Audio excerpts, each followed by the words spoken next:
Arsene, can we start with your team news at the Emirates? Well, we have everybody available who came from Asia. We have no injuries, and Flamini has a little bit knock on his ankle, but we'll decide if I involve him or not over the weekend. And Chesney will not be involved because he might move to Roma, as you have seen it. And apart from that, I hope I can give 90 minutes to every player. You played 2 matches in Singapore, you've had another week back here. How would you assess your pre-season so far? Very well, because players are quite fit, focused, confident, and happy as well to play at the Emirates again against 2 good teams. Lyon is a very good team, a very young team, but the team who made life difficult for Paris Saint-Germain last year, and we'll face them tomorrow. It will be a good test for us. It's Lyon and Wolfsburg this weekend. What sort of challenges are you expecting those sides to pose? Look, there are 2 teams for me who you could talk about in the next 2-3 years, because Lyon is a good bunch of young players, finished second in the league in France behind Paris Saint-Germain, and Wolfsburg is the upcoming team as well in Germany. They've done a good job last season, and I think it's 2 teams you certainly will be important teams in Europe in the next 2-3 years. Arsene, happy new season. Thanks for your time. You mentioned there Chesney. What is the latest with his loan move? He could go on loan to Roma. Where are we with that? Is it pretty much done? We are pretty much done. It's down to paperwork, but you know, as long as that's not over the line, anything can happen always.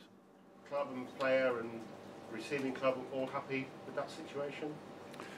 Yes, because we have Chesney is a top-class goalkeeper, and we have 3 goalkeepers who are all 3 top. So for one of the keepers, if he can play somewhere, it's good. So will that mean that Martinez probably won't go out on loan? That's not decided yet. He could still go out on loan, yes. Lord Harris's comments, so you could buy any player in the world apart from Ronaldo and Messi, helpful or unhelpful? Look, helpful or not doesn't matter. It's first of all, it's he has gone a bit overboard there, because that's not true. And we are in a situation that I explained many times. You know, we are working hard to still, if an opportunity comes up, to do something, but we are not in the need. Last week I had to answer, what will you do with all the players who are available? And the next week, why don't you buy? You know, because last week we scored goals, and we had not Sanchez, not Welbeck, who are coming back now. So we are in a strong position with a strong squad. I'm happy with. If the opportunity turns up, we'll still do something. You've heard the latest comments from Karim Benzema's agent, I guess, who said he's 1,000% certain to stay at Real Madrid. 1,000% is a lot, so that looks quite convincing. Any other names that you would like to bring to the club if you could? No, I don't come out with names anyway. I believe it's we have built up something special last season. That is a good team dynamic, a good confidence level, convincing style and efficient style of play. We want to work on that and not expect too much from outside now that the truth will come from outside. I think it's inside our squad that our performance has to be efficient. We have to focus on the quality of our performance inside the group. You hit the headlines, summer transfer deadline days, the last 2 summer transfer deadline days. Can we expect the same again? I cannot guarantee you that, and I cannot rule it out as well. No. A player that you know well, Emmanuel Frimpong, has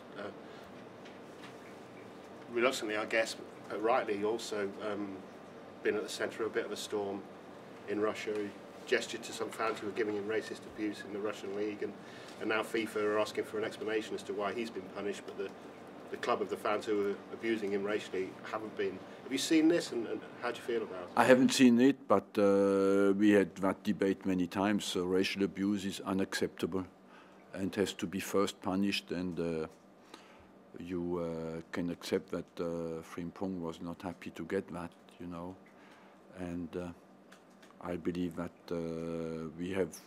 It just shows that it's an endless battle, and that we think sometimes maybe too quickly that it's over, but it's not.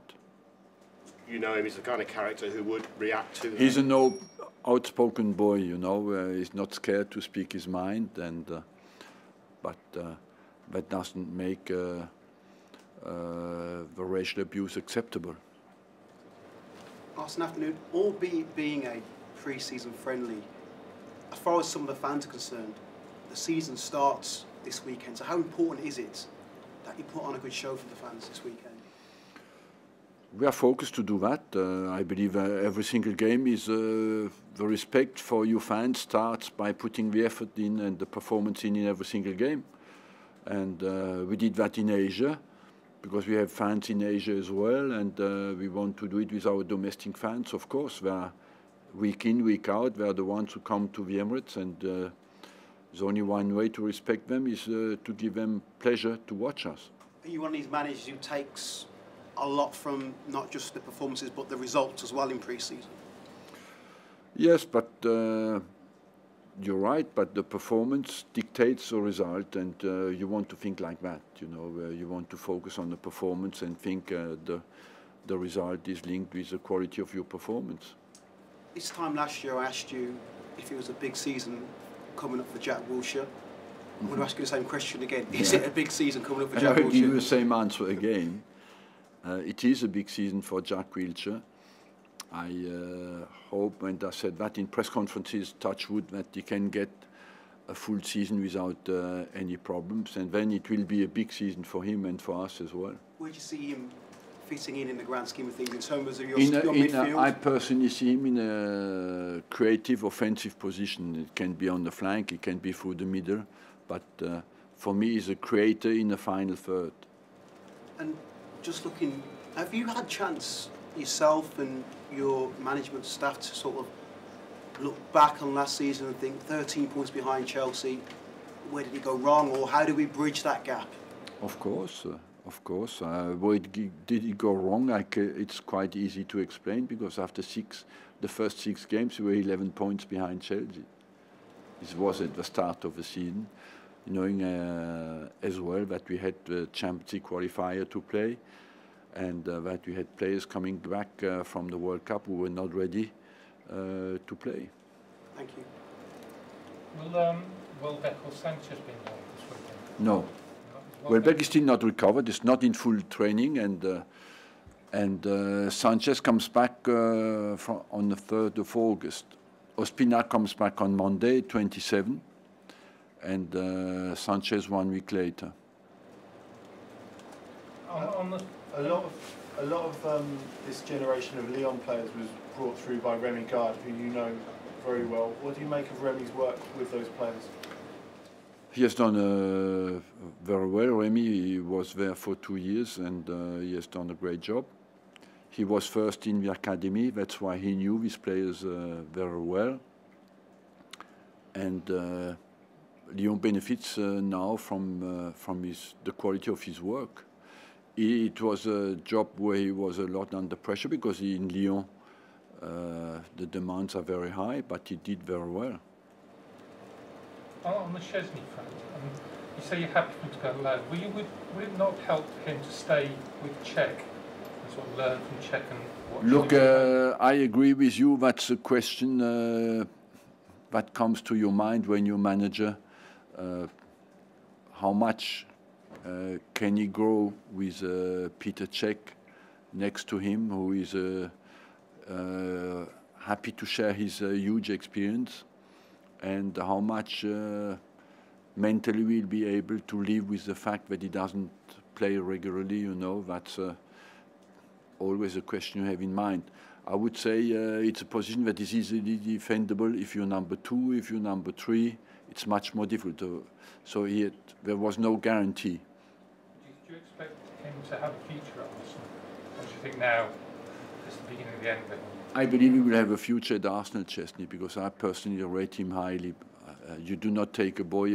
When I took him, put him in the first team at the age of 20, and he has already a huge experience. And I don't want that experience here at the very young age to be wasted, and that's why I gave him the opportunity. Are you surprised or perhaps disappointed in how he's gone from being your number 1 to now going on loan in such a short space of time? No, that's part of our competition. I believe Roma is a big club, that they play in the Champions League. They play in a very difficult championship as well, and that's another big experience for him. He's 25 years old. What the experience he has already, the number of top-level games he has, is absolutely fantastic. Was the move something that he particularly pushed for when Petter came in? Did he particularly want to No, go I out, must say he was open-minded. He was ready for a fight here, and he was ready as well to go somewhere and play. And I believe that he trusts me on that, and he was really open-minded on that. Arsene, how have you assessed the pre-season so far, and Peter Cech coming in and making his debut in the Asia Trophy? Look, we finished well the season, and Peter Cech has integrated very well the team already, and I think the rest is down to performance on the pitch. You said that Lord Harris didn't get it quite right with his comments. Was it the amount of money, or was he underestimating how easy it is to get a top player? You know, I do not want to go into details too much on that, because it's not too much a number. Our opponents, if they really want, have that money to spend, you know. So it is not something that is absolutely exceptional, and money in the bank doesn't mean profit. You know, we lost money in the last 6 months. You can be bankrupt and have 200 million in the bank. If you have 500 to spend 3 weeks later, you need to find 300, you know. So I believe that I don't want to go too much in detail. We are in a strong financial situation, in a healthy one. And it's down to focus on football and on the quality of our players and the quality of the players we could still get in, and not too much on the amount of money that looks sometimes spectacular.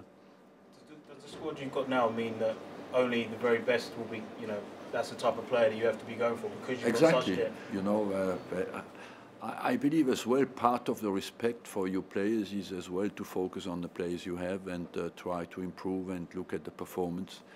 I can understand that it makes headlines in the media, the amount of money, but what you want is to focus on the quality of your work and the quality of your players and on your style of play and on the performance. That's what football is really about. There's been a lot of talk, again, people questioning Giroud once again, and we seem to have this debate every year. I mean, presumably you have no doubts that he's at the top level of players. Who? Giroud. Yes, of course. You know, he has gone through a bad spell, but he's not the only striker we have. Welbeck is an English international. Sanchez is a Colombian international. Walcott is an English international. Giroud is a French international. And I can go on like that, you know. You have not to forget that we have plenty of strikers as well. Sometimes players go through a bad period. The goal scoring, the finishing is a bit more cyclic than any other activity in the team, and when they go through a bad spell, they leave their place for somebody else. But are you convinced, Arsene, you have enough goals in the squad as a whole to mount a title challenge?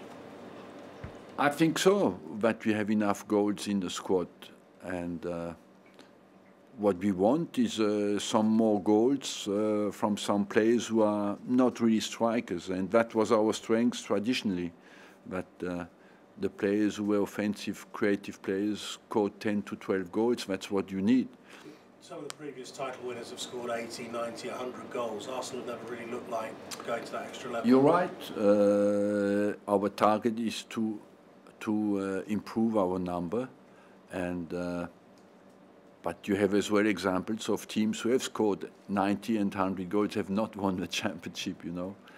And we want, I think, combine good defensive efficiency with scoring 10 more goals. And last season, in the second part of the season, we conceded only 13 goals in 19 games. We want to keep that and add a few more goals. I think we can find that from inside. I'm convinced of it. If we can find it from outside, we'll do it as well. Is that, you said it's only world-class strike players you want now. If you could find one anywhere on the pitch, would it be a striker that would help you the most?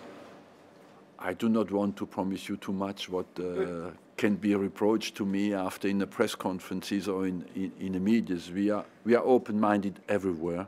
We work very hard to find the quality of the players we can. Let's not forget we spent a lot of money in the last 2 seasons, and we bought as well Gabriel in the middle of the season last year to give him a chance to adapt and to be ready this season. And if there's something more, we're not reluctant to spend the money. I know that you like to paint me as doing that. I didn't do it for a while because we had not the money. Now that we have, if we find the players, we'll spend the money. Arsene, can I just go back to your goalkeeper situation? Because by bringing in Petr Cech, clearly you knew that at some point this situation would come to a head with at least one of your keepers not being happy. Yes. How do you keep that line between 2 goalkeepers or possibly 3 goalkeepers who all believe they should be starting for you? Look, my job is about decision making and selection. And decision making means as well, it's not always very popular, but we live in a competitive world, and at the end of the day, the players accept the competition. It's not, we cannot rule that out, and we have to accept that. So the competition is part of our job. After, my decisions are not always popular, and I have to accept that. But at the end of the day, you have to decide, do you do it or not do it? When you decide to do it, you have to adapt with the consequences. By bringing Petr Cech in, are you saying to Szczesny that perhaps you didn't have the season that I would have expected of you? That's why I've brought in the keeper. No, I believe that there's 2 aspects in the decision making. Does it give you a chance to make the squad better? And then, or is it against some of the performances of your players? In this case, I was just questioning, does it make us stronger as a unit and as a squad? And I decided it has a chance to do. It was not against Ospina, who had a great second part of the season. It was not against Szczesny, who for me is a great goalkeeper. So it was just, Petr Cech was an opportunity that I decided to take. You can only play one of them, can't you? Sorry? You can only play one of them. It's not a case of you exactly. bolstering your midfield or bolstering your defence. It's not like any other position. You goalkeeper, you goalkeeper. You cannot play anywhere else. That's why it's such a difficult job to be a goalkeeper. Arsene, sorry, just very quickly to clarify, Danny Welbeck, you say, is not back in full training. Could you give us an update and when you like, will he be there ready? He's supposed to start to go outside and run again this weekend. And from now on, if that is positive, I think in next 3 weeks he will be available. For the start of the season? He will be short for the start of the season in 2 weeks, but 3 weeks should be all right. Thanks, everyone. Thank you.